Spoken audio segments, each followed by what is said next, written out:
Hey there, if you have ever found your Gmail search history filling up with odd or unwanted searches and you're wondering how to clean it up, this video is for you. Today I'll be showing you how to clear your recent searches in Gmail and get your account looking fresh again. Let's dive in. First, open the Gmail app. Once you are in, click on this hamburger icon at the top left corner. This will open your settings menu. Scroll down and tap on settings. Scroll down and tap on data privacy. Here you can see clear search history at the very end. Simply tap on it and tap on clear.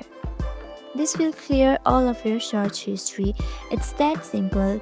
Your recent searches are now cleared and you have learned a quick trick to keep your Gmail history neat and secure. If you found this video helpful, make sure to hit that thumbs up and subscribe for more useful tips and tricks.